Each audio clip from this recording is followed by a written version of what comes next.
الحمد لله الذي خلق فسوى والذي قدر فهدى والذي أخرج المرعى فجعله غثاء أحوى.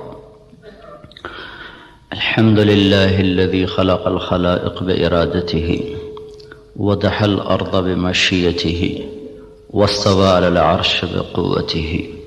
اللهم لا نحصي ثناء عليك أنت كما أثنيت على نفسك، وأشهد أن لا إله إلا الله وحده لا شريك له، وأشهد أن سيدنا ومولانا محمدا عبده ورسوله. أما بعد، فأعوذ بالله من الشيطان الرجيم. بسم الله الرحمن الرحيم. أفرأيتم ما تحرثون أأنتم تزرعونه أم نحن الزارعون لو نشاء لجعلناه حطاما فظلتم تفكهون إنا لمغرمون بل نحن محرومون. وقال تعالى: والشمس وضحاها والقمر إذا تلاها والنهار إذا جلاها والليل إذا يغشاها والسماء وما بناها والأرض وما طحاها ونفس وما سواها فألهمها فجورها وتقواها قد أفلح من زكاها وقد خاب من دساها.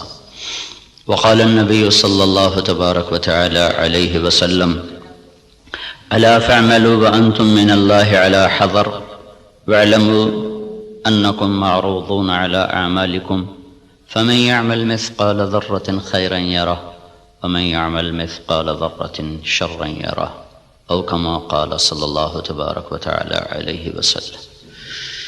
آپ حضرات کے ہاں یہ دستور ہے، جس کو بلایا جاتا ہے اس کے لیے خطبہ استقبالیہ ہوتا ہے. وہ عام طور پہ ایک میٹھا زہر ہے جو اس بیچارے کو پلا دیا جاتا ہے. اس کی حیثیت سے بڑھ کر اس کا تعارف کرایا جاتا ہے، اس کی حیثیت سے بڑھ کر اس کی تعریف کی جاتی.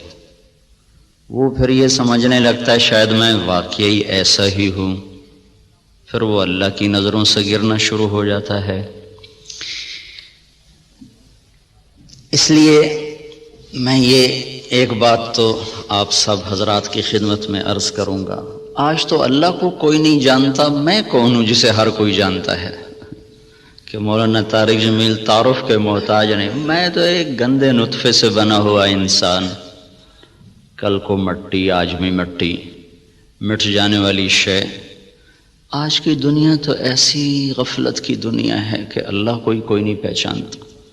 اس وقت تو اللہ بھی محتاج تعارف ہو چکے ہیں.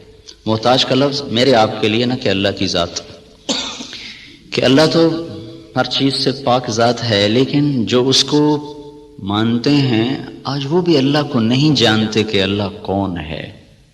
تو میں اور آپ تو بڑے چھوٹے انسان ہیں، ہماری کوئی حیثیت نہیں ہے.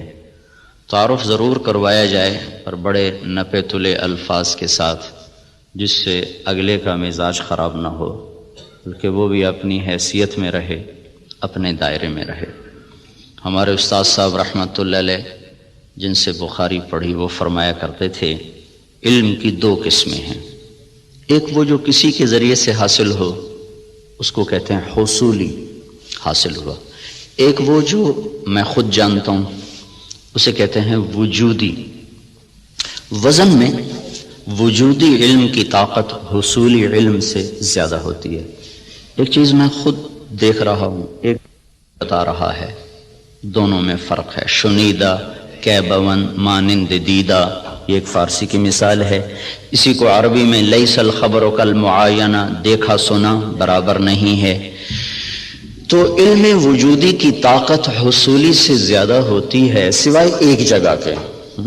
جب آدمی کی تعریف ہوتی ہے ان چیزوں کے ساتھ جو اس میں نہیں ہیں، تو وہ وہاں بیچارہ دھوکہ کھا جاتا ہے. وہ سمجھتا ہے یہ جو کہہ رہے ہیں نا ٹھیک ہی کہہ رہے ہیں، حالانکہ وہ اچھی طرح جانتا ہے کہ میں ایسا نہیں ہوں جیسا یہ کہہ رہا ہے. لیکن تھوڑی دیر کے لیے اس پر بھی ایک نشہ طاری ہو جاتا ہے، واقعی ایسا ہی ہوں. تو اس لیے میں نے یہ عرض کیا کہ آپ لوگوں کی تو مجبوری، آپ کے پاس افسران آتے ہیں، ان کی تعریف نہ کرو تو پھر وہ آپ کو کوئی ڈونیشن نہیں دیں گے، ان کو آپ بڑھا چڑھا کے ارسطو نہ بناؤ، جعلی نوس نہ بناؤ۔ وہ پچھلے دنوں نا جب وہ حکومت نے تعلیم میٹرک تک مفت کا اعلان کیا تو میں سیالکوٹ میں ہماری جماعت گئی تھی تو وہاں چاکنگ ہوئی تھی دیواروں پر، وقت کا سر سید پرویز الہی۔ میں کہا بھئی اس سے بڑی بےزتی سر سید کی اور نہیں ہو سکتی۔ جس آدمی نے تن من دھن قربان کر دیا امت کو کسی رخ پر لانے کے لیے اور اس گرداب سے نکالنے کے لیے کہ یا کچھ دنیا کو بھی سمجھنے والے بنے۔ ایک نواب صاحب کے پاس گئے چندہ مانگنے، وہ تھے مخالف ان کے، تو انہوں نے تمسخر اور ٹھٹھے کے طور پر اپنے پرانے جوتے ان کو ڈبے میں پیک کر کے دے دیے کہ آئیے آپ کی اسکول کے لیے چندہ ہے۔ وہ لے گئے علی گڑھ، کھول کے دیکھا تو پرانے جوتے، تو انہوں نے اس کو بازار میں فروخت کیا، وہ کوئی 4 آنے 8 آنے کے بکے، وہ جمع کر کے رسید کاٹ کر لیٹر میں ڈال کے بھیج دی کہ آپ نے جو ہمیں چندہ دیا تھا وہ ہم نے بازار میں بیچا، اس کے اتنے پیسے ہم نے وصول پائے، اس کی رسید آپ کی خدمت میں پیش کر رہا۔ جو آدمی ایسے ذلیل ہو کے کسی کنارے پہنچاؤ، وقت کا سر سید پرویز الہی، میں کہا اس سے بڑی بےزتی آج تک سر سید کی نہیں ہو سکتی۔ تو خیر یہ ہمارے موضوع کی بات نہیں تھی، لیکن مجھے اپنی جان بھی تو بچانی ہے نا۔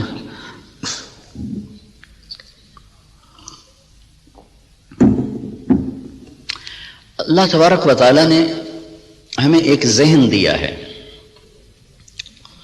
اس وقت ذہن یہ ہے کہ ہم اپنی محنت کا کماتے ہیں، محنت کا کھاتے ہیں، جو کماتے ہیں جو مرضی کریں، یہ ایک ذہن جس کو ہم سرمایہ داری کا نظام کہتے ہیں۔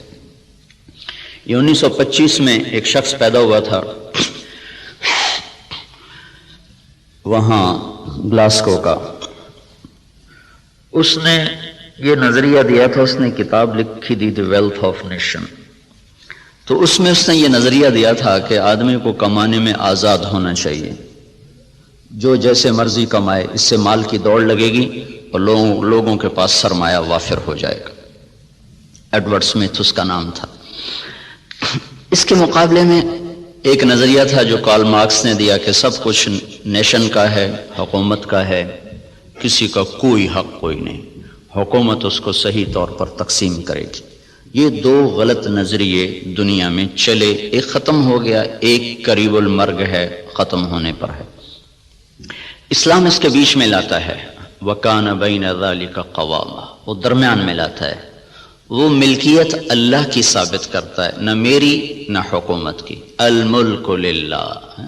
ہمارے نبی جب صبح اٹھتے تھے نا تو آپ ایک دعا مانگا کر، صبح اٹھتے اصبحنا وَأَصْبَحَ الْمُلْكُ لِلَّهِ وَالْكِبْرِيَاءُ وَالْعَظَمَةُ لِلَّهِ وَالْخَلْقُ وَالْأَمْرُ وَاللَّيْلُ وَالنَّهَارُ وَمَا سَكَنَ فِيهِمَا لِلَّهِ وَحْدَهُ اللهم اجعل أول هذا النهار صلاحا وأوسطه فلاحا وآخره نجاحا أسألك خير الدنيا والآخرة يا أرحم الراحمين۔ ہمارے نبی نے جو ہمیں دعائیں سکھائی ہیں وہ بھی معجزات نبوت میں سے ہیں کہ اتنے خوبصورت اسلوب میں اللہ سے بات کرنا اور مختصر کلمات میں سب کچھ مانگ لینا، یہ صرف نبی سکھا سکتا ہے اور کوئی نہیں سکھا سکتا۔ تو صبح اٹھتے ہی کیا اعتراف عبودیت ہے، عبدیت ہے، اصبحنا واصبح الملک للہ، میرے رب ساری کائنات جس پر دن چڑھ رہا ہے وہ تیری ہی ہے، ساری عظمتیں جلال و کبریا وہ تیرے لیے ہے، ساری مخلوق سارا کچھ وہ تیرا ہی ہے، زمین آسمان جو اس کے درمیان ہے وہ سب کچھ تیرا ہے۔ جب سب کچھ تیرا ہے میں تیرا محتاج بن کر تجھ سے سوال کرتا ہوں، یا اللہ اس دن کا اول وہ فلاح بنا دے اور اس کے درمیان کو صلاح بنا دے، اس کے آخر کو نجات بنا دے۔ یہ تصور ہمیں اللہ کی طرف سے ملا ہے کہ جو کچھ میرے پاس ہے وہ بطور استحقاق نہیں، بطور امتحان ہے۔ یہ دو لفظوں میں راستے جدا ہو جاتے ہیں۔ میرے پاس جو کچھ ہے بطور استحقاق نہیں، بطور امتحان ہے۔ جو کچھ ملا، جس کو ملا، دینے والا کوئی اور ہے اور دیا جا رہا ہے اس کے امتحان کے لیے، اور ان قریب یہ اس سے واپس لے لیا جائے گا اور پھر اس کو ایک بہت بڑی عدالت میں پیش کیا جائے گا، پھر وہاں اس کے اچھے اور برے اعمال کو تولا جائے گا، پھر اس پر یا ہمیشہ کے لیے جنت کا فیصلہ ہوگا یا ہمیشہ کے عذاب اور جہنم کا فیصلہ ہوگا۔ ہمیں یہ بنیاد دی گئی ہے، ہم اس پر اپنی زندگی کی عمارت کو تعمیر کرتے ہیں۔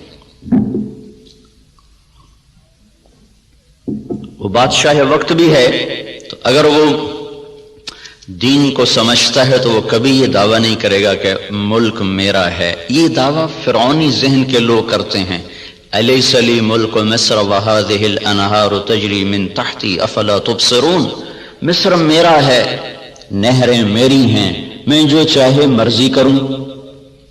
اس کے بدلے میں جس کو اللہ تعالیٰ ایمان کی دولت دیتا ہے وہ کہتا ملک اللہ کا ہے، میں تو امانت دار ہوں، حکومت اللہ کی ہے، میں تو امانت دار ہوں، میں تو اس میں خیانت نہیں کر سکتا۔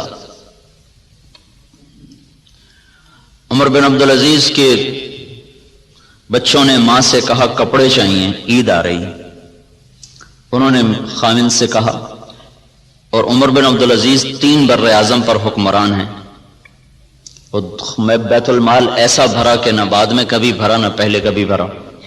تو انہوں نے بیوی نے عرض کیا کہ بچے کپڑے مانگ رہے ہیں، تو انہوں نے فرمایا میرے پاس تو پیسے کوئی نہیں۔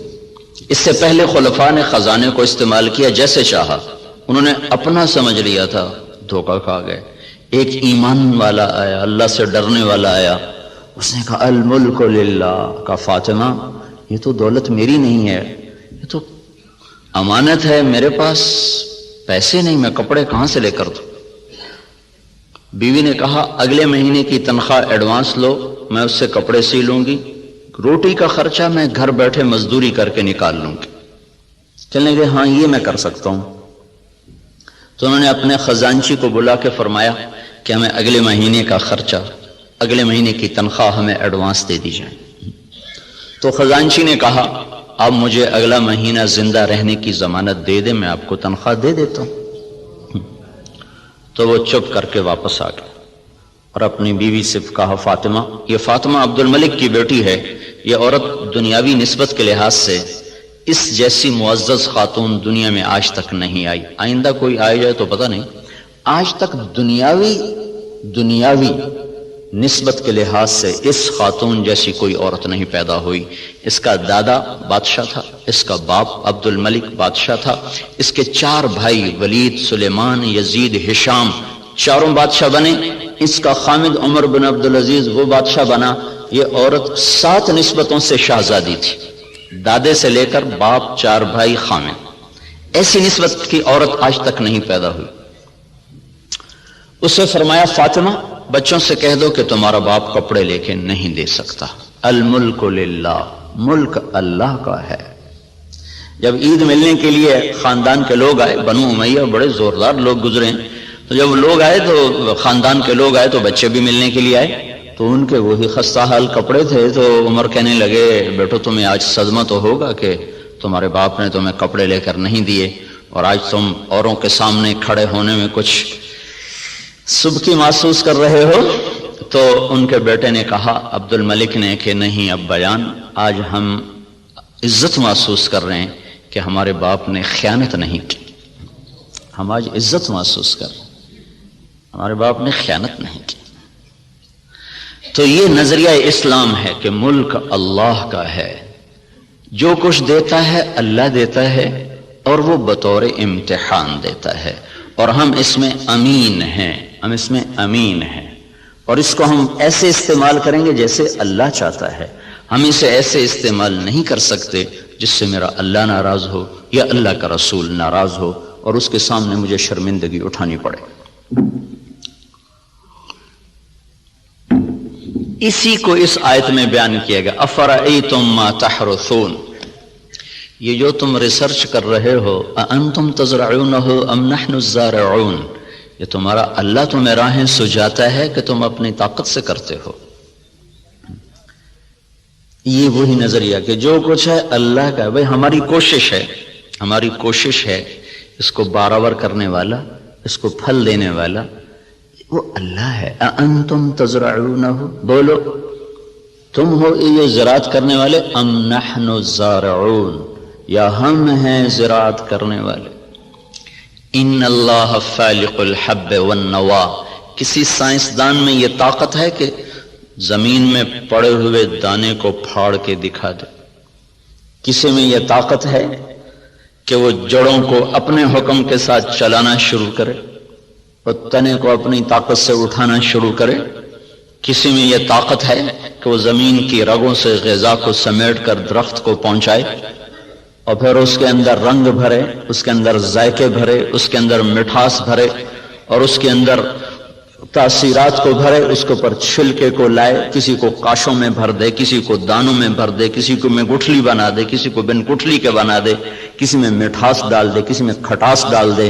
تو آسمان والا دعویٰ کر رہا ہے، لو نشاء لجعلناہ حطاما، میں چاہوں تو تمہاری کھڑی کھیتیوں میں سے پھل کھینچ دوں اور کھڑی کو بھوسا بنا دوں، فظلتم تفکہون، بیٹھے باتیں کرتے رہ جاؤ۔ انا لمغرمون، ارے قرضے چڑھ گئے بھائی، بل نحن محرومون، بلکہ سب کچھ ہی گیا، مول ہی گیا۔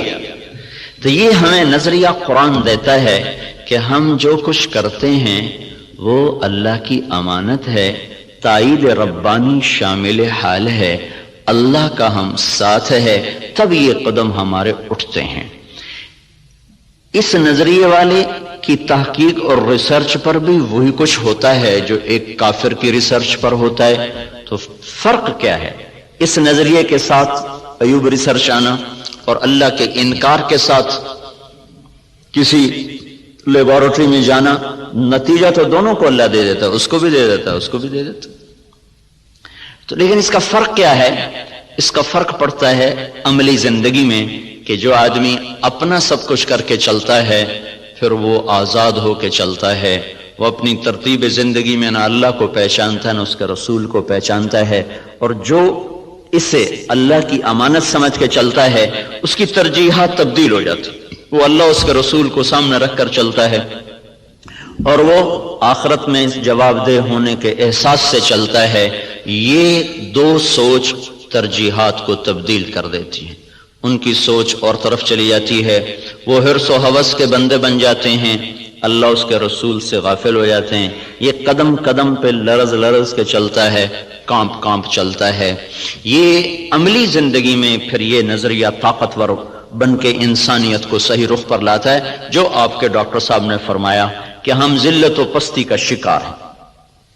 وجہ دین سے دوری ہے، دین سے دوری کی وجہ نظریات کمزور ہو چکے ہیں، تصورات کی دنیا میں اللہ نہیں بس رہا، اللہ کا رسول نہیں بس رہا، جنت اور جہنم کا تصور موجود نہیں ہے، اس لیے قدم بہک گئے، راستوں سے بھٹک گئے، ترتیب ساری الٹی ہو کے رہ گئی۔ تو اللہ تعالیٰ ہمیں یہ ذہن دیتا ہے، تم اگاتے ہو کہ اللہ اگاتا ہے۔ جہاں آپ کی ساری زراعت فیل ہو جائے، انس رضی اللہ تعالیٰ عنہ کو ان کی ماں لے کر آئیں، یا رسول اللہ آپ کا بچہ ہے، آپ کی خدمت کرے گا، اس کے لیے دعا کر دو۔ تو آپ نے فرمایا اللہم بارک لہ فی عمرہ ومالہ، اللہ اس کے مال میں عمر میں برکت دے دے۔ تو انس رضی اللہ عنہ فرمایا کرتے تھے کہ اللہ تعالیٰ نے مجھے اتنی زندگی دے دی کہ اب میں زندگی سے تنگ آ گیا ہوں۔ اللہ کے نبی نے لمبی عمر کی دعا دی، اور ساری دنیا میں کھجور کا پھل سال میں ایک دفعہ پھلتا ہے، کھجور کا درخت، لیکن انس رضی اللہ تعالیٰ عنہ کا باغ سال میں 2 دفعہ پھل دیتا تھا۔ وہ گرمی میں بھی پھل لیتا تھا، سردیوں میں بھی پھل لیتا تھا، نہ ٹیکنالوجی تھی، نہ سائنس، نہ کچھ، صرف اللہ کے نبی کی دعا تھی کہ یا اللہ اس کے رزق میں برکت عطا فرما۔ تو ان کے پھل سال میں 2 دفعہ آتے تھے، وہ کھجور تو ویسے ہی بہت دیر کے بعد پھل لیتی ہے۔ سلمان فارسی آئے کہ یا رسول اللہ آزادی تو ملی پر نہ ملنے کے برابر۔ کہ کیوں؟ کہ وہ یہودی نے کہا ہے 100 پودے کھجور کے لگاؤ، جب وہ پھلدار ہو جائیں پھر تمہیں آزاد کروں گا۔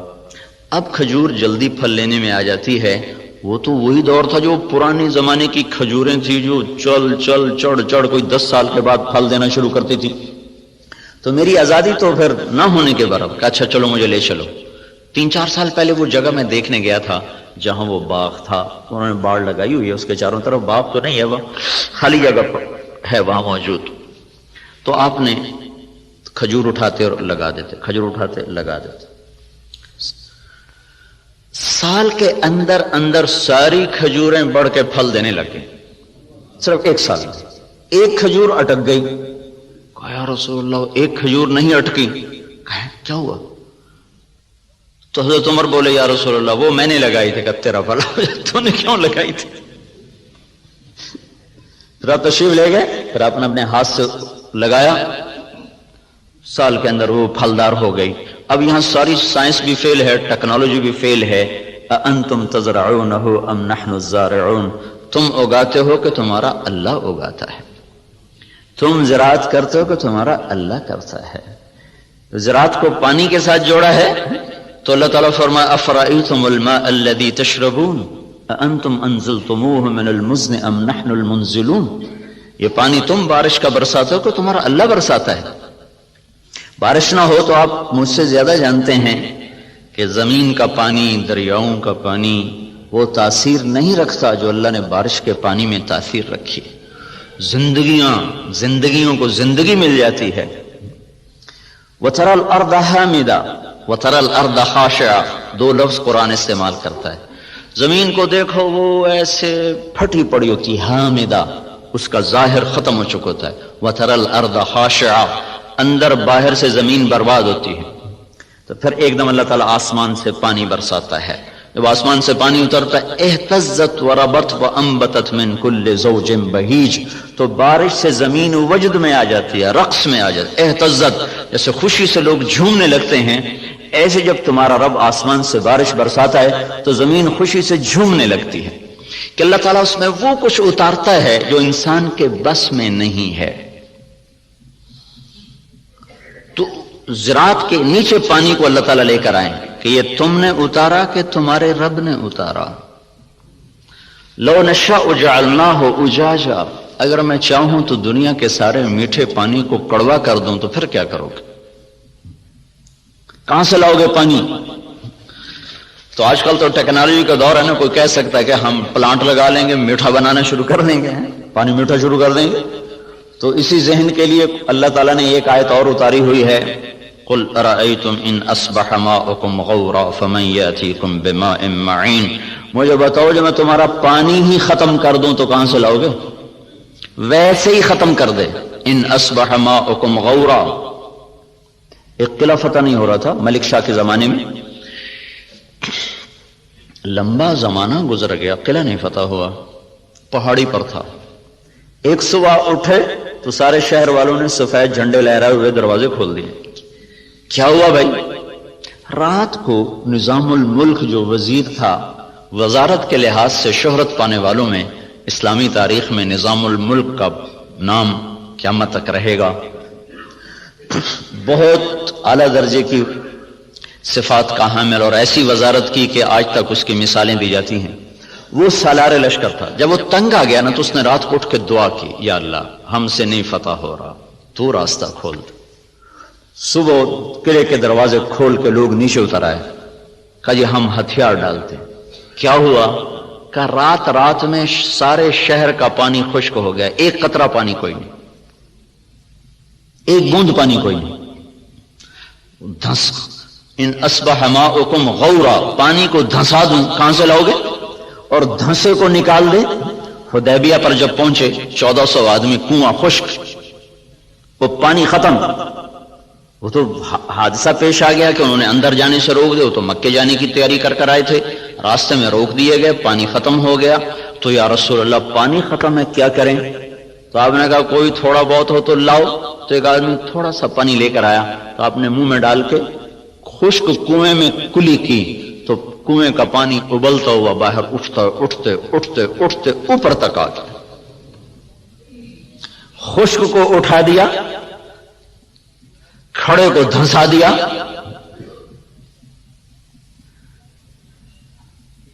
ایک شخص جا رہے ابو الحسن نام مجھے پوری طرح یاد نہیں، راستے میں تھے جنگل میں، پیاس لگی، پانی کی تلاش میں کنویں پر پہنچے، دیکھا تو پانی نیچے، تو انہوں نے اپنے موزے کو اتارا، جوتے کو اتارا، وہ لمبا جوتا ہوتا تھا، اس کو پگڑی سے باندھ کر نیچے لٹکایا تو پانی نیچے تھا، وہاں تک جوتا نہیں جا سکا. تب پریشان ہو کے بیٹھ گئے، اب کیا کروں، پیاس سے جان جا رہی. اتنے میں کہ ہرن دوڑتا ہوا آیا، اس نے آ کر تیزی کے ساتھ پہلے یوں نیچے نظر دوڑائی تو پانی بہت نیچے، پھر سیدھا ایسے آسمان کو دیکھا، ایسے یوں دیکھنا تھا کہ پانی فوارہ مارتا ہوا منڈیر کے ساتھ آ کے لگ گیا. تو اس نے پیا، انہوں نے بھی پیا. تو ان کو دل میں خیال آیا یہ کیا چکر ہے، یہ جانور اس کے لیے اتنا اکرام اور میں انسان اور ایمان والا، میرے لیے تو یہ ہوا نہیں، جانور کے لیے یہ ہو گیا. تو ایک آواز سنی تو رسی اور ڈول کے سہارے ڈھونڈتا رہا. اس نے سیدھا اپنے رب کو پکارا. اللہ پکارنے والوں کی ایسے ہی سنتا ہے.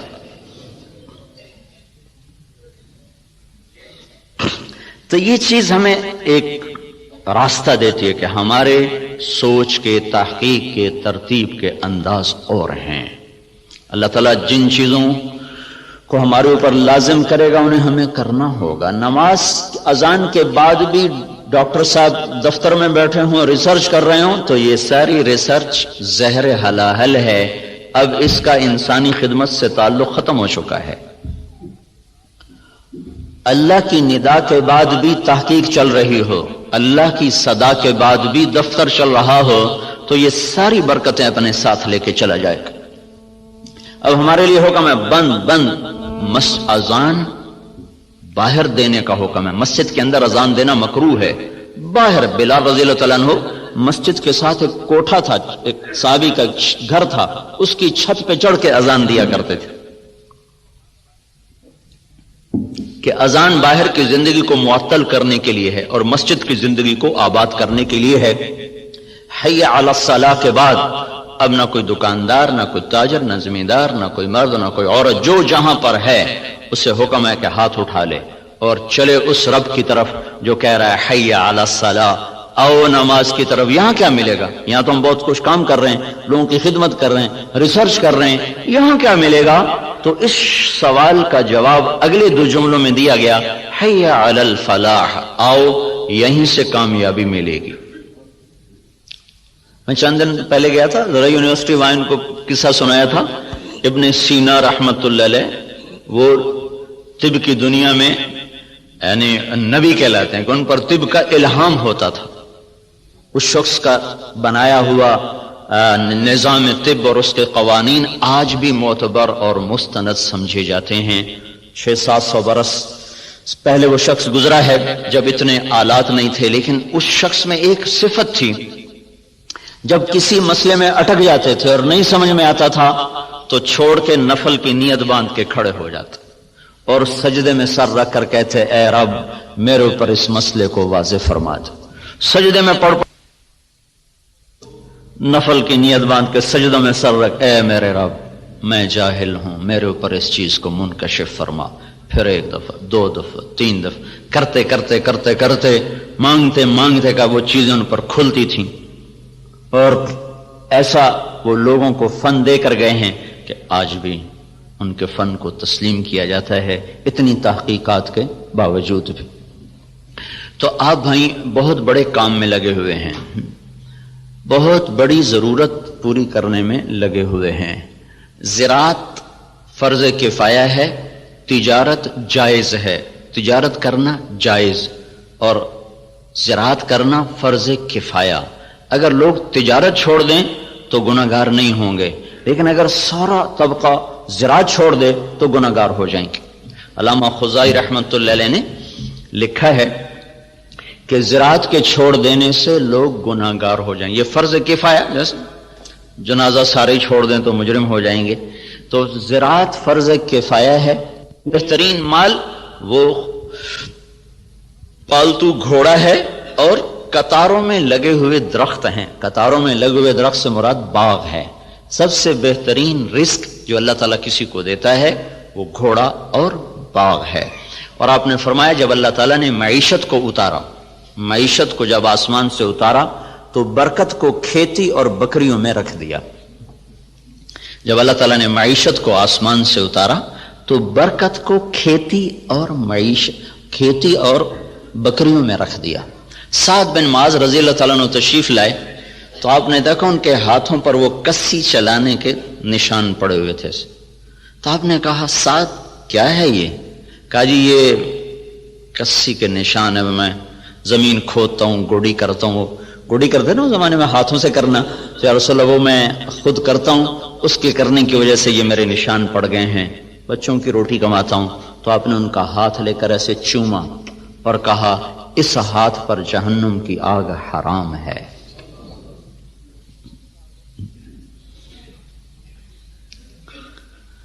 تو آپ ایک بہت بڑے شعبے سے منسلک ہیں جو، اور اللہ تعالیٰ کے محبوب صلی اللہ علیہ وسلم کو باغ بہت پسند تھے. آپ اکثر جا کر انصار مدینہ کے باغ میں بیٹھا کرتے تھے. معاویہ رضی اللہ تعالیٰ عنہ سے کسی نے پوچھا، ایک بدو سے پوچھا تجھے کون سا مال پسند ہے؟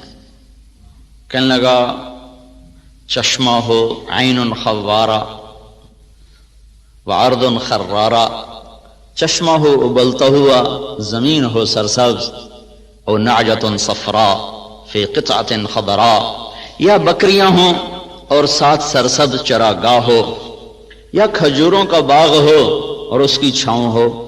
تو کہنے لگے اللہ کے بندے سونے چاندی کا تو نے ذکر ہی نہیں کیا. انہوں نے کہا امیر المومنین دفع کرو، یہ بھی کوئی چیز ہے، خرچ کرو تو ختم ہو جائیں، نہ کرو تو پتھر کی طرح پڑے رہیں.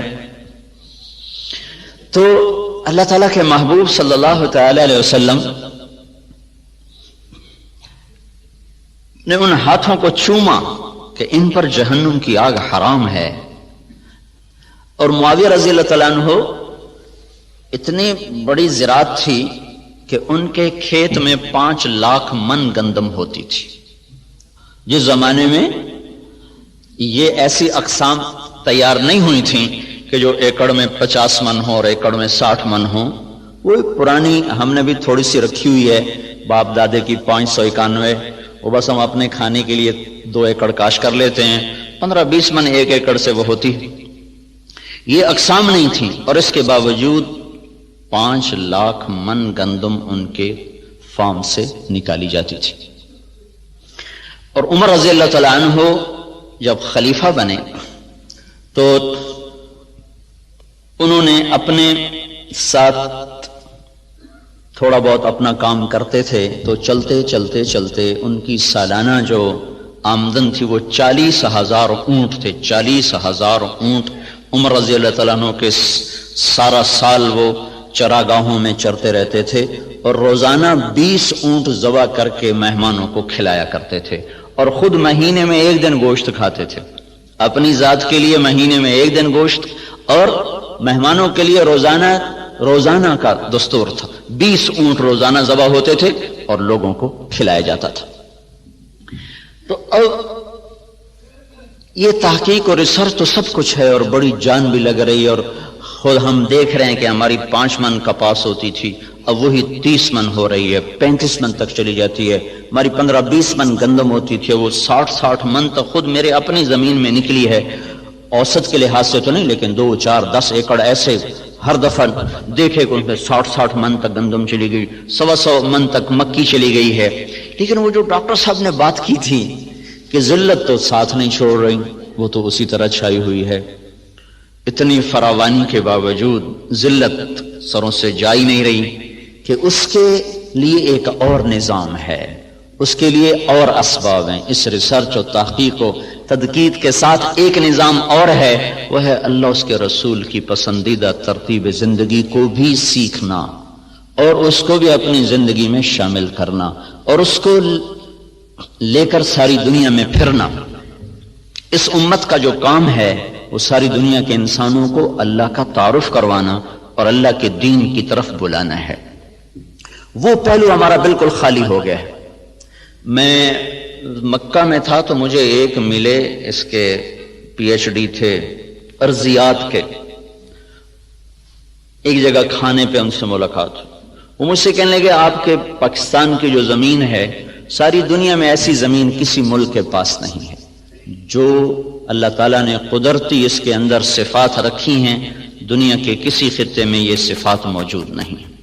میں نے کہا آپ کی بات درست ہے، لیکن ایک اور ہمیں وائرس لگ گیا ہے جس نے ہماری ہر شے کو برباد کر دیا ہے، وہ بددیانتی اور خیانت کا وائرس ہے جو جان ہی نہیں چھوڑ رہا۔ امریکن سنڈی بھی مر گئی اور کپاس کے وائرس کا بھی علاج ہوگا۔ تو بیوٹی کپاس میں نے اس دفعہ 10 ایکڑ کاشت کی تجربے کے طور پر، جس پر سنڈی ویسے ہی نہیں آتی، وہ نہیں آئی، ہم نے 10 ایکڑ کاشت کیا تجربے کے طور پر، اس پر سارے سیزن میں کوئی سنڈی کا اٹیک نہیں، ویسے وائے لشکری سنڈی کے، تو وائرس کا بھی کنٹرول ہو گیا، سنڈیاں بھی کنٹرول ہو گئیں۔ لیکن یہ جو بددیانتی کا وائرس لگا ہے یہ مصیبت خانہ بڑھتا ہی جا رہا ہے، بڑھتا ہی جا رہا ہے۔ جب تک یہ اندر سے نہیں نکلے گا اللہ تعالیٰ کی نظروں سے ہم گرتے رہیں گے، گرتے رہیں گے، گرتے رہیں گے۔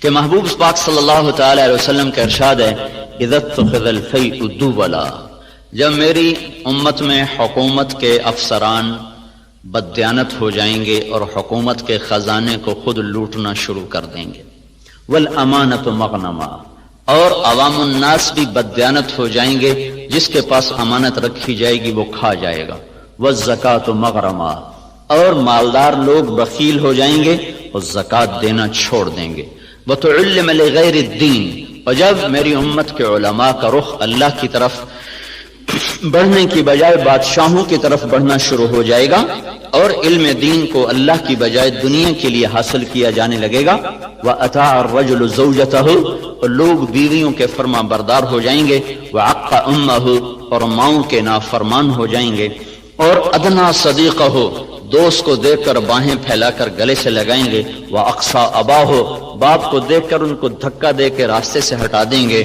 وَصَادَ الْقَبِيلَةَ فَاسِقُهُمْ، قبیلے کا سردار نافرمان ہوگا، وَأُكْرِمَ الرَّجُلُ مَخَافَةَ شَرِّهِ، ایک دوسرے کو اکرام کر کے بھی آپس میں بغض رکھا ہوا ہوگا، مسکرا کر بھی ملنا ہوگا، اندر میں نفرت بھی ہوگی، ایک دوسرے کے شر سے بچنے کی ہر ایک کی نیت ہوگی، وَكَانَ رَئِيسُ الْقَوْمِ أَرْذَلَهُمْ، بڑے بڑے کلیدی عہدوں پر نکمے لوگوں کو بٹھا دیا جائے گا، نااہل لوگوں کو بٹھا دیا جائے گا، وارتفعت الاصوات فی المساجد، مسجدوں میں لڑائیاں شروع ہو جائیں گی اور فرقہ واریت کی آگ بھڑک اٹھے گی، وظہرت القینات والمعازف، اور گانے والیاں معزز اور محترم ہو جائیں گی اور گانے والیاں عام ہو جائیں گی، اور موسیقی چاروں طرف پھیل جائے گی اور موسیقی کے آلات ہر طرف عام ہو جائیں گے، وشربت الخمور، اور شراب عام ہو جائے گی، ولبس الحریر، اور مالدار لوگ مرد ریشم استعمال کریں گے، ولان آخر هذه الامه اولها، اور اس امت کے آج کے لوگ پہلے لوگوں کو جاہل، ان پڑھ، اس قسم کے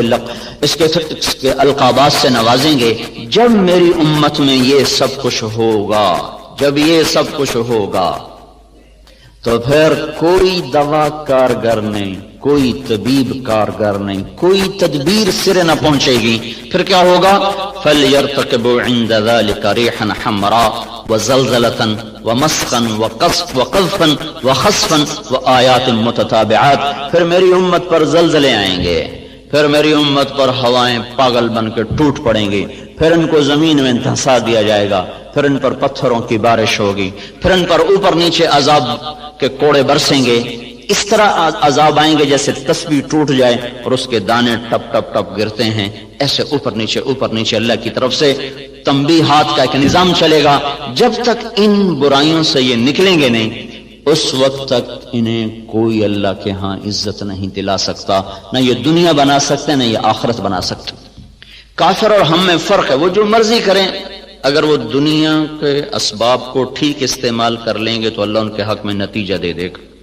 وہ جو مرضی کریں، شراب پئیں، زنا کریں، جو مرضی کریں، سود کھائیں، اگر انہوں نے 2 اور 2 کو جمع کر دیا تو اللہ 4 کر دے گا۔ اگر ہم نافرمانی کے ساتھ ان سے بھی زیادہ دنیا کے میدان میں محنت کریں گے تو اللہ ہمارے نتیجے بند کر دے گا، 2 اور 2 کو 4 بھی نہیں ہونے دے گا، بیچ میں حائل ہو جائے گا۔ وَلَنُذِيقَنَّهُم مِّنَ الْعَذَابِ الْأَدْنَىٰ، دون العذاب الاکبر لعلہم یرجعون، تمہارا قانون اور ہے، ہم تمہیں تمہارے گناہوں پر دنیا میں جھٹکا دیں گے، تمہیں چھوٹے چھوٹے عذاب دیں گے، بڑا عذاب نہیں دیں گے تاکہ تم توبہ کرو۔ اور غیر مسلم کے لیے قانون ہے ذرہم یأکلوا ویتمتعوا ویلہہم الامل فسوف یعلمون، انہیں موت تک چھٹی دے دو، جو کرنا چاہتے ہیں یہ کر لیں، ان کی اکٹھی پکڑ موت کے بعد ہے۔ تو اس وقت مخلصین کی محنت دنیا کے میدان میں بھی ہے، دین کے میدان میں بھی ہے۔ آپ کے ریسرچ کرنے والے مخلص ہو کر جان کھپا کر دن رات لگ رہے ہیں اور دین کے میدان میں بھی مخلصین ہیں جو جان کھپا رہے ہیں، لیکن جو باہر کا مجمع ہے وہ باغی ہو چکا ہے، وہ اللہ کا نافرمان ہو چکا ہے۔ 100 میں 90 آدمی بے نمازی ہے، 95 آدمی بے نمازی ہے، 100 میں 5 آدمی اٹھ کے سجدہ کرتے ہیں۔ آپ اپنے ملازم کو سامنے بیٹھے کو 5 دفعہ بلائیں، بات سنو بات سنو بات سنو، وہ ایک دفعہ سر اٹھا کے بھی نہ دیکھے تو آپ کا کیا رویہ ہوگا اس کے ساتھ؟ اور اللہ تعالیٰ روزانہ 5 دفعہ سورے فضاؤں میں ارتعاش پیدا ہو جاتا ہے، حی علی الصلاۃ حی علی الصلاۃ حی علی الصلاۃ۔ نہ ریڑھی والا اٹھتا ہے، نہ سائنسدان اٹھتا ہے، نہ تاجر اٹھتا ہے، نہ مزدور اٹھتا ہے۔ 95 آدمی بغاوت کا جھنڈا بلند کیے ہوئے ہوں۔ 700 دفعہ جس حکم کو قرآن میں پھیرایا گیا ہو، ایمان کے بعد عبادات میں سب سے زیادہ جس چیز کا تذکرہ ہے وہ نماز ہے، 700 دفعہ اس کا تذکرہ قرآن میں ملتا ہے۔ ایک سجدے کا انکار شیطان نے کیا، ہمیشہ کے لیے مردود ہوا۔ تو 700 دفعہ جس حکم کو اتارا گیا اور پھر اسے توڑا جائے، اور نماز کو اللہ تعالیٰ نے عرش پر بلا کر بطور تحفہ کے عنایت فرمایا، اور اس کی عظمت اور اہمیت کو دل میں بٹھانے کے لیے 50 نمازیں دیں، دینی 5 ہی تھیں، 50 سے ابتدا کی، یہ بات بتانے کے لیے کہ بہت بڑا کام تمہیں دیا جا رہا ہے اور تمہارا کام یہ ہے کہ بیٹھ کے اپنے رب کی بندگی کرو۔ پھر گھٹاتے ہوئے 5 کٹھی کی دیر، چلو بھائی 45 معاف 5، ایک دفعہ گئے 5 معاف ہوئے، پھر گئے 5 معاف ہوئے، پھر گئے کہاں سے؟ چھٹے آسمان سے واپس جاتے تھے سدرۃ المنتہا، چونکہ موسیٰ علیہ السلام چھٹے آسمان پر تھے۔ یہ اللہ ہی نے سارا نظام چلایا، موسیٰ علیہ السلام کو کھڑا کر دیا، ملاقات کروا دی، کیا ہوا کہ 50 نماز، بہت زیادہ ہیں، واپس جائیں واپس جائیں، کون پڑھے گا؟ واپس گئے، اچھا چلو بھائی 5 معاف ہیں، پھر واپس آئے، کیا ہوا؟ 5 نہیں بہت زیادہ ہیں، واپس جائیں، پھر 5 اور 5 اور 5 اور، جب 5 رہ گئیں تو موسیٰ علیہ السلام نے پھر کہا یا رسول اللہ زیادہ ہیں، واپس جائیں، کوئی نہیں پڑھیں گے ایوب ریسرچ والے، واپس جائیں، 2-4 ہی پڑھیں گے، باقی سارے چائے پیتے رہیں گے، یا رسول اللہ واپس جائیں، کہا نہیں اب مجھے شرم آتی، اب نہیں جاتا ہوں۔ آپ کو ڈر یہ تھا کہ 5 معاف ہو رہی، کہیں یہ بھی نہ معاف ہو جائے اور میری امت محروم ہو جائے۔ تو موسیٰ علیہ السلام نے کہا چلیں ٹھیک ہے، میری امت پہ تو 2 فرض ہوئی تھی، انہوں نے وہ بھی نہیں پڑھی تھی، آپ کی امت 5 کیسے پڑھے گی؟ انہوں نے چونکہ تجربہ کیا تھا، وہ اپنے تجربے کی بنیاد پہ بول رہے تھے۔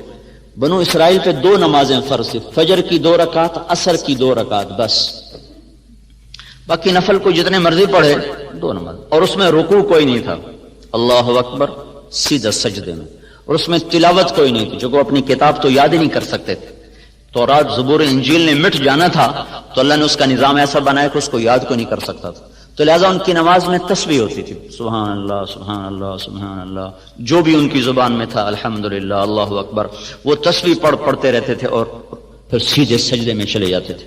اللہ تعالیٰ نے ہماری نماز کو مزین کیا قرآن کی تلاوت کے ساتھ، قرآن کو باقی رکھنا تھا تو اس کے حافظ پیدا فرما دیے۔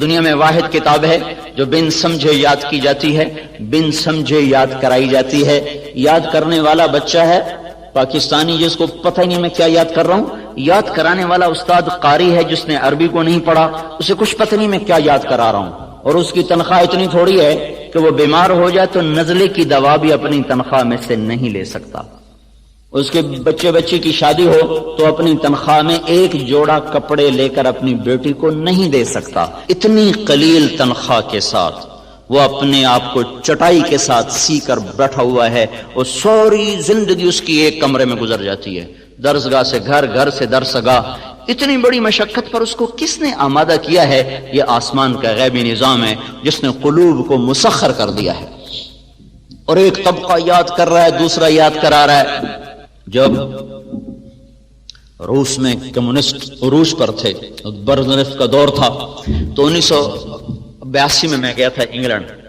جماعت میں، تو وہاں 4 آدمی ملے، انہوں نے کہا کہ ہم گئے تھے رشیا گئے تھے جماعت میں، تو جیسے یہاں وہ کمرہ وہ دروازہ ہوتا ہے اس میں گزرو تو جو بھی کوئی چیز سٹیل کی ہوتی ہے تو وہ ٹاں ٹاں کرنے لگتا ہے، تو رشیا میں ماسکو ایئرپورٹ پر جو آلہ تھا وہ کاغذ پہ ٹاں ٹاں کرتا تھا کہ کسی قسم کا کوئی لٹریچر اندر نہیں جانا چاہیے، کہ ایک ملائیشین ساتھ تھا ہمارے، اس کو وہ آلہ لگائیں تو وہ آلہ بولے، تو اس کے کرتا دیکھا، شلوار دیکھی، کچھ بھی نہیں، انہوں نے اس کے کپڑے اتروا دیے، کچھ بھی نہیں، آخر جب وہ انہوں نے جرابیں اترائیں تو جراب کے اندر ایک کاغذ کہیں سے پھنسا ہوا تھا جس پر وہ آلہ ٹاں ٹاں ٹاں کر رہا تھا، اس قدر سختی۔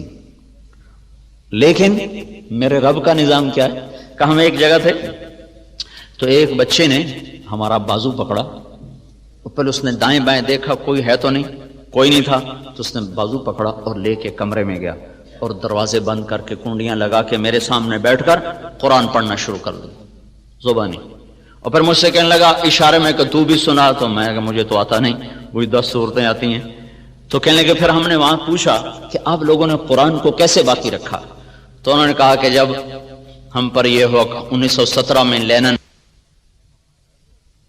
میں اسٹالن مرا ہے، 1917 سے 1953 تک 1 کروڑ انسان ذبح ہوا اور اس میں اکثر مسلمان تھے، تو کہنے لگے ہم تہ خانوں میں چلے گئے اور اپنے بچوں کو زبانی یاد کرایا، زبان سے زبان، سینے سے سینہ، سب کچھ مٹا دیا، مسجدیں بند کر دیں، مدرسے بند کر دیے، پر قرآن پھر بھی زندہ رہا۔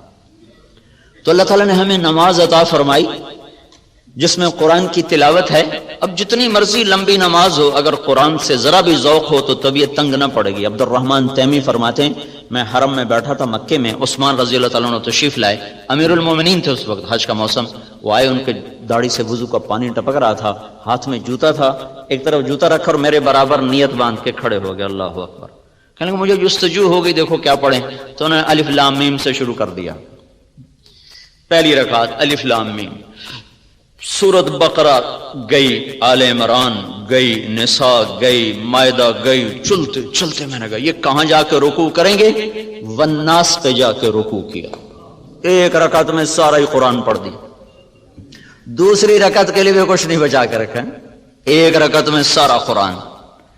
جب تھوڑا سا جی لگ جائے تو پھر نماز ایک مرغوب ترین عمل بن جاتا ہے۔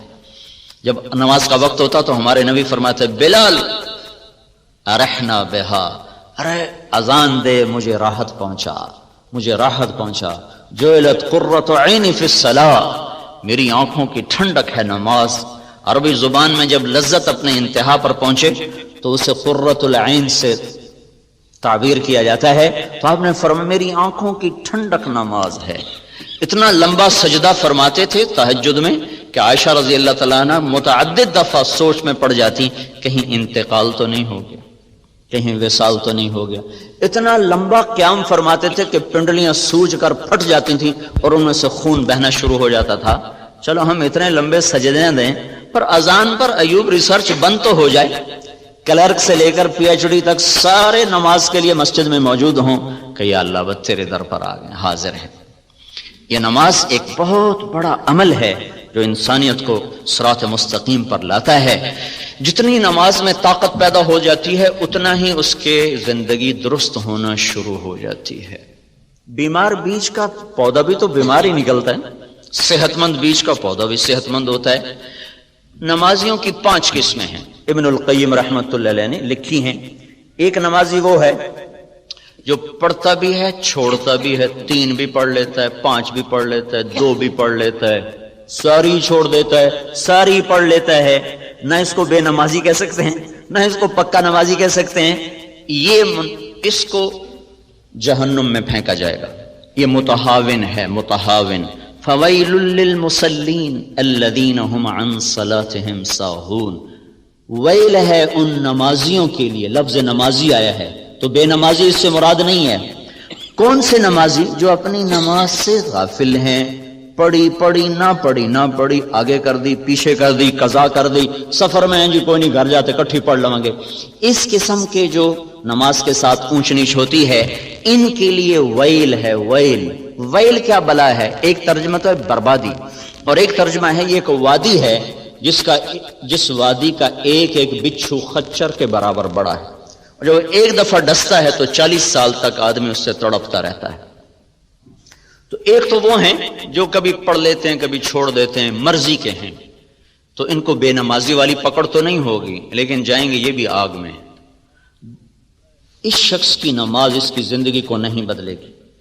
دوسرا نمازی ہے جو 5 وقت کا اہتمام کرتا ہے، باقاعدگی سے نماز پڑھتا ہے، لیکن نماز کے اندر اور باہر برابر ہے، غافل ہو کر نماز پڑھتا ہے، نہ اس کو اندر کا پتہ نہ باہر کا پتہ ہے۔ جس غفلت کے ساتھ وہ فائل پہ بیٹھا تھا اسی غفلت کے ساتھ وہ صف میں کھڑا ہوتا ہے، جس بے دھیانی کے ساتھ وہ گھر سے نکلا تھا اسی بے دھیانی کے ساتھ وہ نماز میں کھڑا ہوتا ہے، لیکن پڑھتا 5 وقت ہے۔ یہ معاقب ہے، معاقب۔ یہ نماز کے چھوڑنے یا غفلت کی وجہ سے جو پکڑ ہے اس میں نہیں آئے گا، لیکن اس کی ڈانٹ ڈپٹ ہوگی، تنبیہ ہوگی، معاقب۔ اس کی نماز بھی اس کی زندگی پر اثر انداز نہیں ہوگی۔ اس میں وہ جواب آ گیا ہے جو نماز پڑھ کے بھی لوگ رشوت لیتے ہیں، نماز پڑھ کے بھی لوگ گالیاں دیتے ہیں، نماز پڑھ کے بھی لوگ یہ کرتے ہیں۔ ایسی نماز کا کیا فائدہ؟ یہ بات تو غلط ہے۔ ایسی نماز کا فائدہ یہ ہے کہ نماز نہ پڑھنے کی سزا نہیں ملے گی، گالی دینے کی سزا ملے گی، نماز نہ پڑھنے کی سزا ملے گی۔ یہ اس سے بدرجہ بہتر ہے جو گالیاں بھی دیتا ہے نماز بھی نہیں پڑھتا، 2 جرم ہو گئے۔ جو رشوت بھی لیتا ہے نماز بھی نہیں پڑھتا، اس کے 2 جرم ہو گئے۔ قرآن کا دستور ہے فَمَن يَعْمَلْ مِثْقَالَ ذَرَّةٍ خَيْرًا يَرَهُ وَمَن يَعْمَلْ مِثْقَالَ ذَرَّةٍ شَرًّا يَرَهُ۔ رائی کے برابر اچھائی کر لو تو اس کا اجر ملے گا، رائی کے برابر برائی کر لو تو اس کی سزا ملے گی۔ اب اس میں سے اللہ جس کو چاہے معاف کر دے۔ تو یہ ایک ہمارے ہاں بات چلی، کیا فائدہ جی ایسی نماز کا، کیا فائدہ ایسی نماز، ایسے حج کا کیا فائدہ، ایسے روزے کا کیا فائدہ، سارا دن ہیرا پھیری کرتے ہیں، ایسے روزے کا کیا فائدہ؟ اس روزے کا اتنا فائدہ ہے کہ نہ پڑھنے نہ رکھنے کی سزا نہیں ملے گی، یہ فائدہ ہے۔ یہ کوئی تھوڑا فائدہ نہیں، بہت عظیم فائدہ ہے، بہت بڑا فائدہ ہے۔ تو کسی گناہ کی وجہ سے کسی نیکی کو چھوڑنے کا حکم نہیں ہے، اور کسی نیکی کے غرور میں آ کر کسی گناہ کے کرنے کا حکم نہیں ہے۔ افراط و تفرید سے بچ کر چلنے کا نام اسلام ہے۔ کسی نمازی سے کوئی غلطی ہو جائے، تیری نماز کا کیا فائدہ؟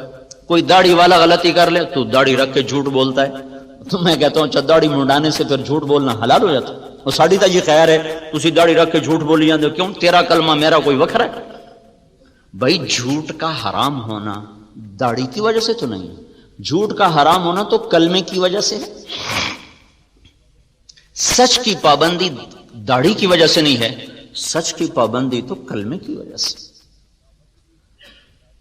عدل و انصاف کا تقاضا کلمے کی وجہ سے ہے نا، کہ داڑھی کی وجہ سے۔ ان کا جی داڑھی رکھ کے گناہ کریں پھر بڑی بری بات ہے، تو میں نے کہا کلمہ پڑھ کے جو گناہ کرتے ہو وہ بری بات نہیں۔ شرم و حیا کے تقاضے کلمے کے ساتھ متعلق ہے، شرم و حیا کا جوڑ کلمے کے ساتھ، اور جتنے بھی حلال و حرام کے ترازو ہیں وہ کلمے کے ساتھ ہیں، اس کا حصہ ہے داڑھی۔ یعنی کہ داڑھی کی وجہ سے شریعت زیادہ سخت ہو گئی ہے، یا نماز کی وجہ سے میرے اوپر حکم زیادہ ہیں اور آپ کے اوپر کم ہیں، داڑھی رکھنے کی وجہ سے میرے اوپر سچ بولنا فرض عین ہو گیا اور نہ رکھنے کی وجہ سے میرے لیے حلال ہو گیا، یہ بات تو نہیں ہے۔ تو دوسرے درجے کا نمازی جو ہے تو پابند لیکن غافل ہو کر پڑھتا ہے۔ تیسرا درجہ نمازی وہ ہے جو نماز کا اہتمام بھی کرتا ہے اور کوشش بھی کرتا ہے کہ میں ٹھیک ٹھیک پڑھوں، اللہ کے دھیان سے پڑھوں، تو کبھی گھر کے سامنے کبھی اللہ کے سامنے، بس اس طرح وہ گھومتا رہتا ہے، ڈولتا رہتا ہے، کبھی ادھر کبھی ادھر کبھی ادھر کبھی ادھر، لیکن کوشش کرتا رہتا ہے۔ یہ معفو عنہ، یہ ہے جس سے اللہ درگزر فرمائے گا کہ ٹھیک ہے کوشش کی ہے، کوشش کی ہے۔ ابھی تک نماز پر جو قرآن کے وعدے ہیں، تنہا عن الفحشاء والمنکر ونحن نرزقك والعاقبۃ للتقوى وقد افلح المؤمنون الذين هم في صلاتهم خاشعون، کامیاب ہو گئے نماز پڑھنے والے اور رزق ملے گا نماز پر اور برائی سے نکل جاؤ گے نماز پر۔ ابھی وہ درجہ نہیں آیا، چوتھا درجہ آ گیا ہے، وہ جس پر نماز اپنی طاقت کے ساتھ ابھر کر آتی ہے۔ وائرس سے بچی ہوئی نماز ہے. وہ کیا ہے، جب آدمی کہتا اللہ اکبر تو اس کے بعد وہ سب سے کٹ جاتا ہے اور صرف اللہ کی ذات کے سامنے وہ مگن ہو کے کھڑا ہو جاتا ہے. یہ ہے قرآن کا مخاطب نمازی. اور یہ وہ نماز ہے جو اس کو برائی سے بھی روکے گی، بے حیائی سے بھی روکے گی. یہ وہ نماز ہے جو اس کے ناممکن کو ممکن کر کے دکھا دے گی. اس نماز پر وہ نظام چل سکتا ہے جو ساری دنیا کے انسان نہیں چلا سکتے، کہ اللہ اکبر پھر اور کوئی یاد نہ رہے، پھر بس اللہ ہی ہو.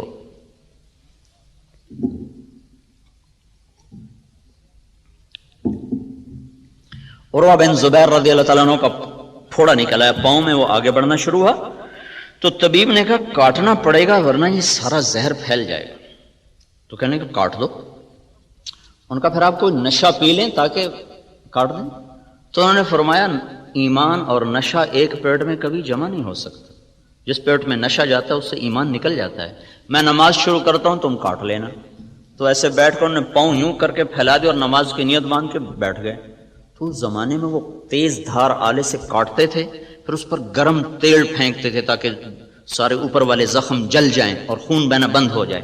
تو اتنے دو تکلیف دہ عمل، پہلے کاٹا گیا پھر تیل ڈالا گیا پھر پٹی، اس سب کے دوران ان کے جسم میں جنبش بھی نہیں ہوئی.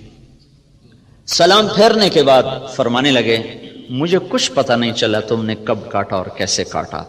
پھر اپنے پاؤں کو دیکھ کر فرمایا اللہ تو گواہ رہنا میرا یہ پاؤں کبھی بھی تیری نافرمانی میں نہیں اٹھا. یہ وہ نمازی ہے جس کی نماز پر اللہ تعالیٰ کے وعدے ہیں، نماز پڑھو گے یہ ہو جائے گا، نماز پڑھو گے دروازے کھل جائیں گے، نماز پڑھو گے جنت مزین ہو جائے گی، نماز پڑھو گے فتوحات کے در کھلیں گے، نماز پڑھو گے رزق کھلے گا، نماز پڑھو گے برائی سے نکلو گے، نماز پڑھو گے اللہ کی غیبی تائید تمہیں شامل ہو جائے گی، نماز پڑھو گے ناممکنات تمہارے لیے ممکن ہو جائیں گی. یہ وہ مقام ہے جہاں پر آ کر اللہ تعالیٰ کا غیبی نظام حق میں ہو جاتا. پانچواں درجہ ہے جو بہت خال خال لوگوں کو ملتا ہے، جو اللہ کے نبی نے فرمایا تھا کہ نماز آنکھوں کی ٹھنڈک بن جائے، نماز راحت بن جائے، نماز ساری تھکن دور کر دے. جعلت قرۃ عینی فی الصلاۃ، نماز آنکھوں کی ٹھنڈک بن جائے. یہ مقربین لوگ، وہ 22ویں گریڈ کے لوگوں کو یہ نماز ملتی ہے. جب وہ اللہ اکبر کہتے ہیں تو پھر وہ ساری دنیا سے غافل ہو جاتے ہیں. ابو ریحانہ رضی اللہ تعالیٰ عنہ جہاد کے سفر سے واپس آئے، یا کسی سفر سے، صرف سفر کا لفظ ہے. تو جب رات کو کمرے میں بیوی کے ساتھ خلوت میں آئے تو کہنے لگے 2 نفل پڑھ لوں پھر بیٹھتا ہوں. کہنے لگے پڑھ لو. 2 نفل جو شروع ہوئے، رات ڈھلتے ڈھلتے ڈھلتے ڈھل گئی اور ابو ریحانہ کے نفل ختم نہ ہوئے، یہاں تک کہ مؤذن کی اذان پر جا کر انہوں نے نماز ختم کی، سلام پھیرا تو ان کی بیوی نے کہا ابو ریحانہ یہ کیا جفا ہے، پہلے سفر کی جدائی، پھر کمرے میں رہ کر یہ میرے اوپر زیادتی، کیا میرا حق نہیں تھا؟ کہنے لگے مجھے اللہ کی قسم میں بھول گیا. کہنے لگے اللہ کے بندے ایک کمرے میں بیٹھ کر تو کیسے بھول گیا؟ یہ ہمارے تو لوگ چلے میں جاتے ہیں نا، وہاں بھی روز فون بیویوں کو کرتے ہیں کی حال ہے، ٹھیک ہے آج کی پکائے نے، آج پالک پکائے. چلے میں جا کر بھی یہ جو موبائل فون روز روز. ایک مولوی صاحب سال لگا رہے تھے میرے پاس، کہنے کہ بیوی کا خط نہیں آ رہا، بڑا پریشان. میں نے کہا اچھا ٹھیک ہے دعا کرو. تو کوئی 15-20 دن گزرے تو میں گزرا تو وہ مولوی صاحب جو تھے نا ایسے لیٹے ہوئے، امریکہ سے آئے تھے سال لگانے کے لیے جماعت، تو لیٹے ہوئے لیٹے لیٹے ہنس رہے تھے. اب یقین مانے مجھے کچھ پتہ نہیں، لیکن میں نے اندازہ لگایا کہ لگتا ہے خط آ گیا. میں نے کہا مولوی صاحب کیا بیگم کا خط آ گیا؟ کہنے لگے ہاں آ گیا. اور یہاں ایک کمرے میں ان کو یاد ہی کوئی نہیں ہوا میرے پاس کوئی ہے. تو وہ کہنے لگی اللہ تیرا بھلا کرے، تجھے میں کیسے بھول گئی، تیرے برابر تو بیٹھی ہوں. کہنے لگے جب میں نے قرآن پڑھنا شروع کیا تو میرے آگے جنت کھل گئی، مجھے کچھ یاد نہیں رہا. یہ بھی نماز کا ایک درجہ ہے. پر چلو یہ نہ صحیح، اتنا تو ہو، کوئی ادھیڑ بن تو ہو، کچھ ادھیڑ بن تو ہو. ادھیڑنا ہی ادھیڑنا، بخیل ادھیڑ کے رکھ دیے، کچھ بنے کچھ ادھڑے، اتنی تو ہو جائے نماز کبھی اللہ کے سامنے کبھی گھر کے سامنے. جب ایسی نہ پڑھ سکیں تو پھر بعد میں اس لیے تو ہے جب آپ سلام پھیرتے تو کہتے تھے اللہ اکبر، پھر کہتے تھے استغفر اللہ استغفر اللہ استغفر اللہ، میرے مولا مجھے معاف کر دے، مجھے معاف کر دے، مجھے معاف کر دے. کون سا گناہ کیا ہے جس پر معافی مانگی جا رہی؟ یہ کیا ہے کہ جیسے تیرے سامنے کھڑا ہونا تھا میں نہیں کھڑا ہو سکا، مجھے معاف کر دے. جیسے تیرے سامنے سجدوں کی ضرورت تھی میں ویسے سجدے نہیں کر سکا، یا اللہ تو مجھے معاف کر دے.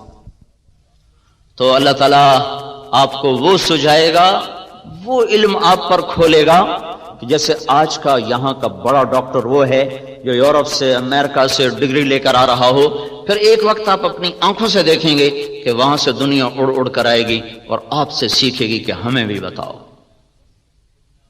700 سال تک اسپین مرکز نہیں رہا، قرطبہ کے یونیورسٹیاں بھری ہوتی تھی ساری دنیا کے طلبہ سے، بغداد کی یونیورسٹیاں بھری ہوتی تھی ساری دنیا کے طلبہ سے. کھچ کھچ کر انسانی 1000 برس تک انسانوں کو قانون دیا ہے، زندگی کے راستے بتائے ہیں. 200 سال سے زوال ہوا ہے تو ہم اتنے احساس کمتری کا شکار ہو گئے کہ جیسے ہمارے پاس کوئی سرمایہ کوئی نہیں.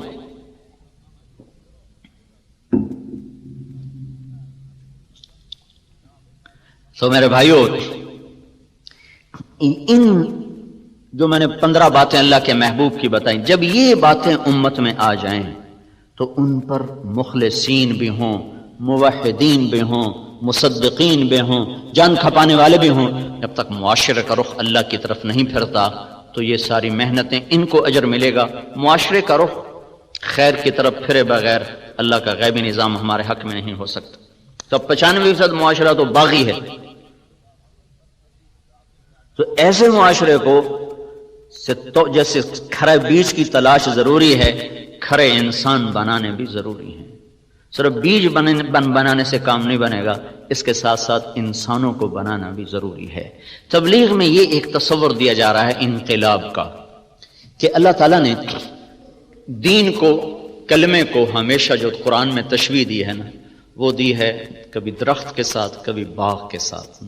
مثل کلمۃ طیبۃ کشجرۃ طیبہ اصلها ثابت وفرعها فی السماء کزرع اخرج شطأه فآزره فاستغلظ فاستوى على سوقه. کھیتی سے تشبیہ دی ہے، درخت سے تشبیہ دی ہے. اسلامی انقلاب کوئی ایسا نسخہ نہیں ہے کہ میرے ہاتھ میں طاقت آئے اور میں سب لوگوں کو سیدھا کر دوں. ایسا کوئی نسخہ اسلام میں کوئی نہیں ہے. آپ مجھ سے یہ مطالبہ کریں مولوی صاحب کل تک ڈاکٹر افضل والی ڈگری لے لو ورنہ تیرا سر اڑا دیا جائے گا، یا تجھے 10 کروڑ دیا جائے گا. دونوں چیزیں میرے لیے بیکار ہیں کہ ڈاکٹر افضل صاحب کی ڈگری ایک محنت کا نام ہے، نہ کہ ایک لیبل کا نام ہے. اس پر ان کی پچھلے 30 برس کی محنت ہے، تب جا کر وہ ایک سطح پر پہنچے ہیں. مجھ سے آپ کیسے کہہ سکتے ہیں کہ میں 30 برس کو ایک دن میں طے کر لوں؟ نہیں ہو سکتا. جتنا یہ ناممکن ہے اتنا ہی یہ ناممکن ہے کہ فیصلہ آباد کے اس معاشرے کو کہا جائے کہ تم سارے متقی بن جاؤ ورنہ تمہیں سولیوں پہ لٹکا دیں گے، یا تم سب کے لیے سونے چاندی کے گھر بنا دیں گے. ان کو سونے کے گھر بنا کے دیں یہ پھر بھی تقوی پہ نہیں آ سکتے، اور ان کو آپ سولیوں پہ لٹکا دیں یہ پھر بھی تقوی پہ نہیں آ سکتے.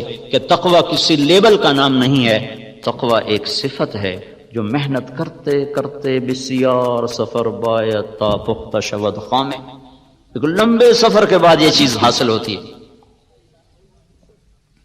تو جیسے ایک بیج کو بنانے میں کتنے سال لگتے ہیں، پھر اس کو زمین میں بونے میں، پھر اس کو درخت بننے میں، پھر اس کو پھل دینے میں ایک تدریج ہے. انسانوں کو انسان بنانا ایک تدریجی نظام ہے. یہ طاقت کا نظام نہیں، ٹھیک ہو جاؤ سارے، نہیں ہو سکتا. بچہ پیدا ہوتے ہی لوگ رشتہ نہیں تلاش کرتے، بچہ پیدا ہوتے ہی لوگ دودھ تلاش کرتے. کوئی دیوانہ ایسا نظر نہیں آئے گا جو بچے کی پیدائش کے ساتھ ہی رشتہ ڈھونڈنا شروع کر دے. 20 برس بعد کی بات کو آج کو نہیں ڈھونڈتا. ان پڑھ سے ان پڑھ بھی کہتا دودھ لے آؤ، کسے پرسوں دودھ لے آؤ. تدریج چلتے چلتے چلتے ایک وقت آئے گا جب یہ خود ہی شادی کے قابل ہو جائے گا. بیج بوتے ہی اگلے دن جا کے کوئی نہیں پھل دیکھتا. ہاں ہر کوئی انتظار کرتا ہے، اچھا جی 1 سال گزر گیا، 2 سال گزر گئے، 3 سال گزر گئے، اب انشاءاللہ اگلے سال پھل آ جائے گا جی، 3 سال کے بعد آپ پھل لیں گے جی۔ ہم نے باغ لگایا تھا کوئی 30-32 ایکڑ، تو ابھی چند پہلے کی بات ہے، میرا چھوٹا بھائی مالی سے پوچھ رہا تھا، انہوں نے کہا پھل کدا لینا ہے کہ جی حالی 2 سال دیر ہے، تو اس نے کوئی نہیں کہا یار اسی بڑی دیر نال لایا سانو ہنے پھل چاہیے۔ اچھا بھائی ٹھیک ہے، تدریج کائنات کا ایک ایسا محکم قانون ہے جس کو نہیں توڑا جا سکتا، لیکن دین کے معاملے میں ہم جذباتی ہو جاتے ہیں، اس میں کہا ابھی ہو جائے، ابھی ہتھیلی پہ سرسوں جما دیں۔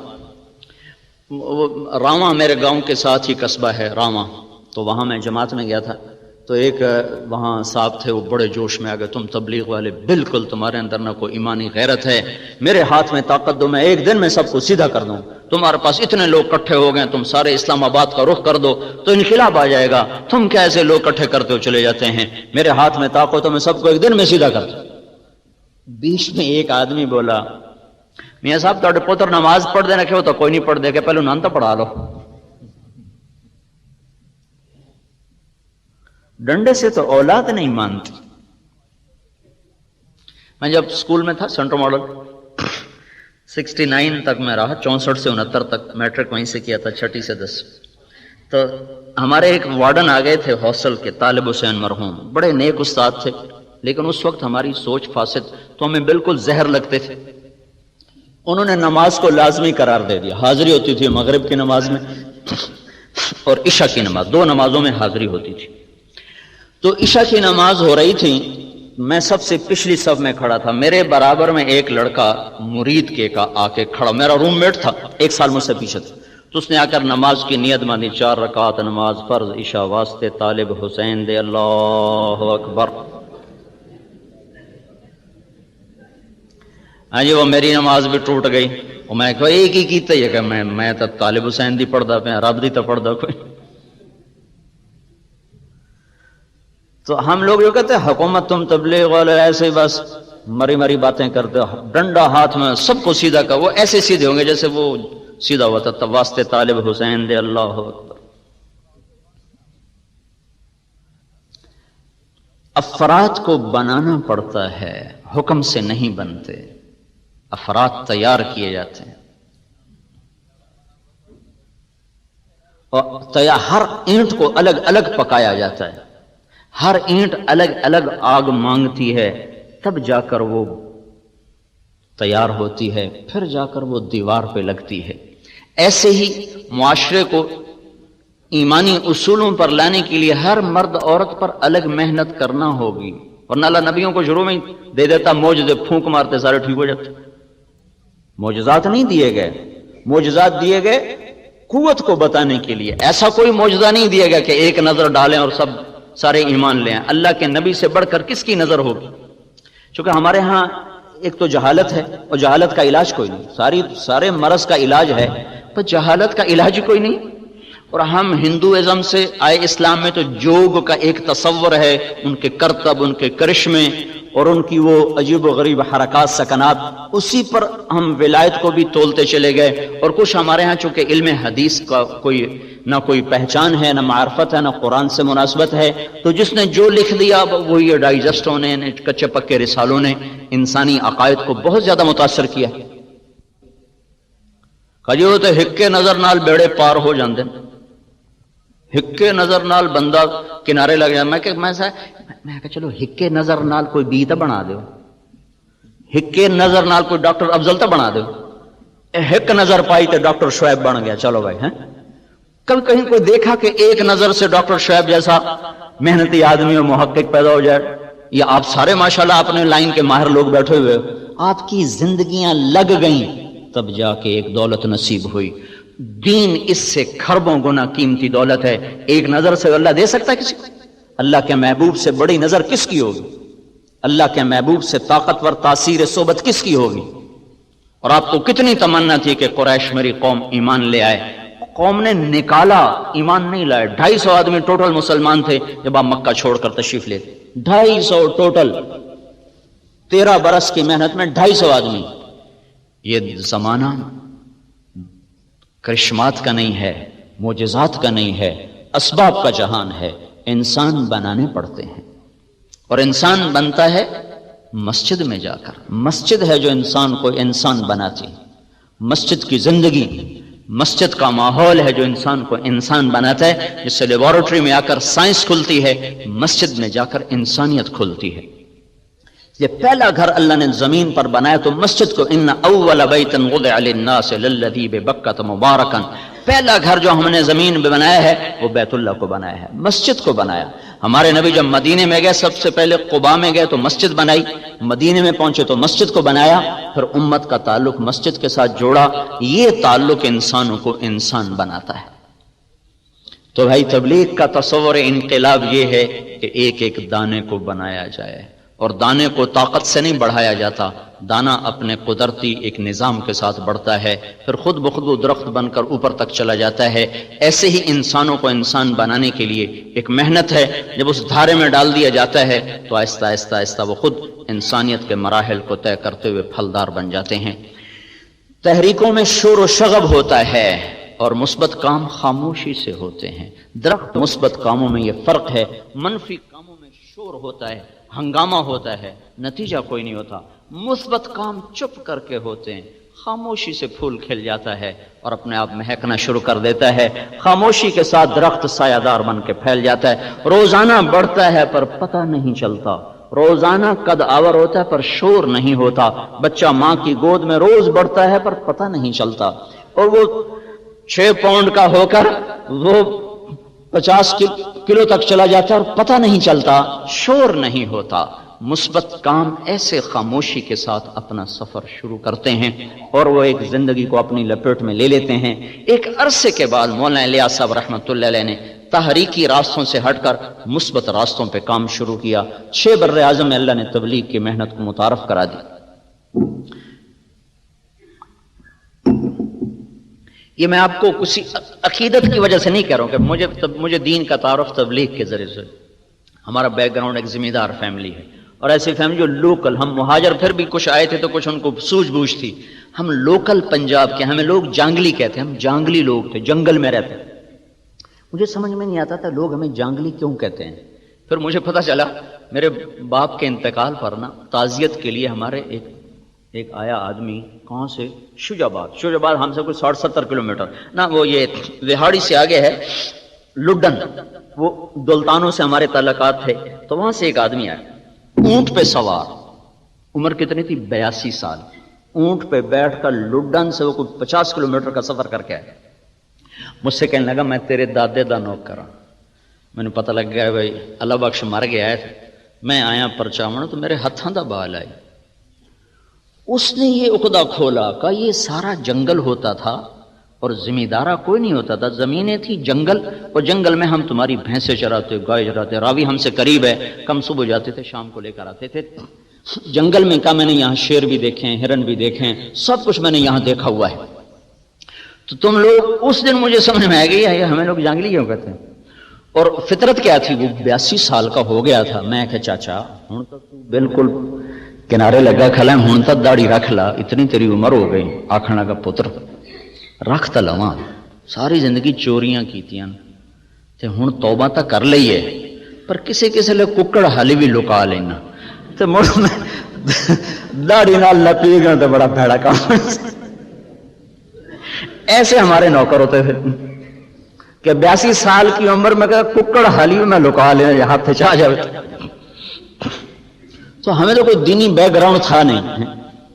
تبلیغ کی محنت کو اللہ نے ذریعہ بنایا اور ایک رخ ملا۔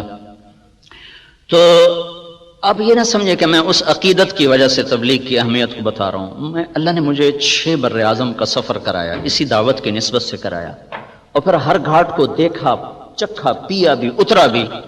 یہ تبلیغ ایک انوکھا ہی کام ہے جو اللہ نے امت کو دیا ہے۔ پچھلی صدیوں میں ایسا کام نہیں ہوا جس نے امت کے تمام طبقات کو ایسے لپیٹا ہے۔ جب 1996 میں ہم شوبز کے لوگوں میں داخل ہوئے، کرکٹ والوں میں داخل ہوئے، تو ایک اداکار مجھ سے کہنے لگا توبہ کر کے، کہنے لگا مول صاحب بس اب ہدایت آ جائے گی، اب دین پھیل جائے گا۔ میں نے کہا کوئی الہام ہوا؟ کہنے لگا نہیں، ہم لوگ ہیں برائی کے پروڈیوسر. جب ہم توبہ کر گئے اب سارے لوگ ہی توبہ کر جائیں گے. ہم سے برائی پھیلتی ہے کہ ہمیں اللہ کا ڈر پیدا ہو گیا ہے تب سارے ہی لوگ توبہ کریں گے. تو اللہ تعالیٰ نے اس طرح اس کو چپکے سے دیمک کی طرح باطل کے اندر اس کو ایسا داخل کیا ہے کہ اندر سے ساری عمارت کھوکھلی کر کے رکھ دی. اگرچہ آج بھی شکل نافرمانی کی زیادہ ہے لیکن اللہ تعالیٰ نے حق کے گراف کو بڑھایا ہوا ہے. یوں جا رہا ہے، یوں جا رہا ہے، یوں جا رہا ہے. اور امت کے تمام طبقات کے اندر اللہ نے اس محنت کو داخل کیا. پرسوں کے اخبار میں نے یوسف کو دیکھا سجدہ کرتے ہوئے تو مجھے بڑی خوشی ہوئی کہ جب یہ 3 سال پہلے آیا تھا مسلمان ہوا تو اس نے مجھ سے کہا کہ میں یہ کراس بنانا میری مجبوری ہے، میں ابھی اسلام ظاہر نہیں کر سکتا. تو یہ میں کرتا رہوں. جو میں نے کہا کرتے رہو، کوئی نہیں، اس کے کرنے سے کیا تم مکھی اڑانے کی نیت کر لو. مکھی اڑا رہے ہیں آپ تو کراس کی نیت ہی ختم ہو جائے گی. تو یہ وہ لوگ تھے جو ہمیں اپنے دروازے پہ نہیں کھڑا ہونے دیتے تھے. ایسا تکبر تھا.